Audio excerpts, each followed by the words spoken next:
Game number 1 of Archon versus Archon is getting underway right now. I cannot wait to see how they brought this one. If there's a change involved in these guys, this is the match to do it.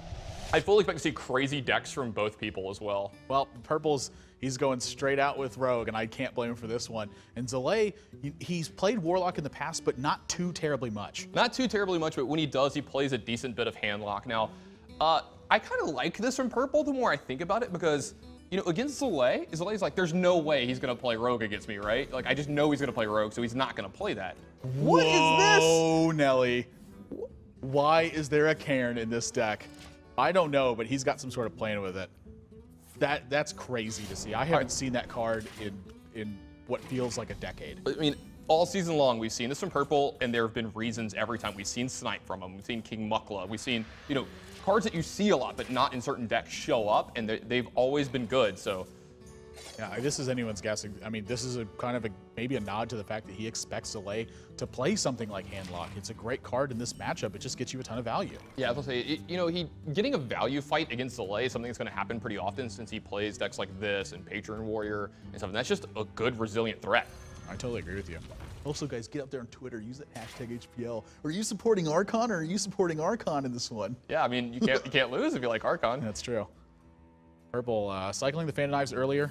In this turn, not the greatest, but I think he's pretty happy to get a 4-mana card out of his hand and start to really put the idea in Zalae's mind that there is a Blade Flurry already. Yeah, it's also hard to forget that there's only a single wall separating these two right now. What a battle that's going to be happening here. Zalae actually thinking about this turn. I mean, the ooze here really changes the way that this hand is structured right now. I mean, it's really hard to pass up this acidic swamp ooze here. It's so much value, so much tempo. You have to believe that that's going to be his play here this turn. But if he does that, he doesn't get to Mountain Giant.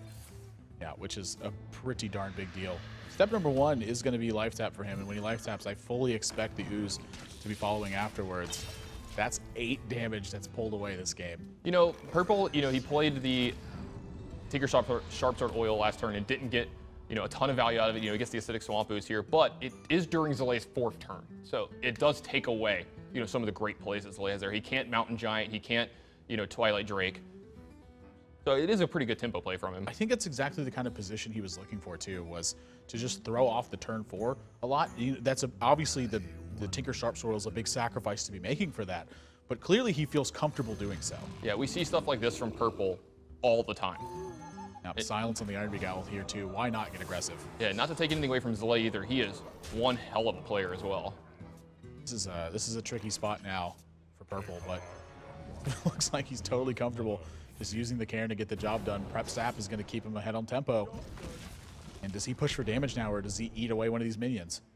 Zalae had kind of an interesting look on his face when he saw the Cairn come into play. His eyes kind of squinted a little bit. He's like, what is that, you know? Why are you playing this against me? Why are you playing that? Yeah. 5 damage comes across too. Ever the calculated player is Zalae. And just working with, you know, 10 cards every turn. Why not? I mean, that's the easiest way to work, right? I find this difficult. This is too much for me. He also used the Iron Beak Owl aggressively, and now he's staring down a Cairn, and he's like, why did I owl? Yeah, oops. I mean, his Cairn matches up really well against a lot of cards in this deck. Yeah, that was one of the reasons why it was such a good minion. It was just resilient against everything. You know, players initially weren't playing copies of Iron Beak Owl in basically any deck except for Hunter. And as this card continued to make its way into metagames, you know, that's one of the reasons Shaman was actually a decent class, is because it had Hex for this. It had Earthshock for it as well. Wait. Shaman was a decent class? Wait, what are you saying here? Believe it or not, it was. And Zalae's found the line of play he wants to take with this one. Just get aggressive. Yeah, it looks like a race. Purple, how does he interpret this now? I mean, he's obviously falling behind in damage, doesn't really have the tools to fight back against this board, but something's gonna have to give. Yeah, he's gonna Azure Drake and then probably use a dagger here, and then I'm assuming he's gonna push for some damage here, but it looks like he's actually gonna eat this Ancient Watcher here. He has to start stifling this board pressure because it's getting a little bit much. Yeah, Zalae, he's got some pretty good stuff behind this. It's getting a little nasty. Yeah. I mean, Dr. Boom's got to feel great on this board. But at the same time, do you want to leave up an Azure Drake? Yeah, it's really hard to leave an Azure Drake on play because, you know, Purple's deck they're very capable of dealing, 15 damage with an Azure Drake or 20 damage in a turn with an Azure Drake. So you have to, do a lot of counting here and figure out how likely it is that you could die this turn. He does have the option to run over this Cairn and then Shadow Flame afterwards, but I guarantee you he wants this 8 points of damage. Yeah, I was gonna say, that's really, really defensive. And if he leaves the Cairn up, it's just a 4-1 running into a Mountain Giant. It's like not the position you want. So 8 damage comes in, and he's rolling the dice here. He says 33%. It gives him the well played. Is enough to get it done. This Ragnaros shot, so important. That's the worst target. That's the worst one, yeah. But still in a pretty fantastic spot. Purple doesn't have the answers for this. Yeah, what Purple's going to have to do is he's going to have to gum up the works here as much as possible, but how does he do that? Because he has to take care of this Mountain Giant that's going to cost him both his minions. So this Ragnaros is just going to, wreak havoc for the rest of the game. Yeah, this is bad news for Purple. This is not the kind of hand he wanted to pan out. Just the fact that Zalae got on the ground running.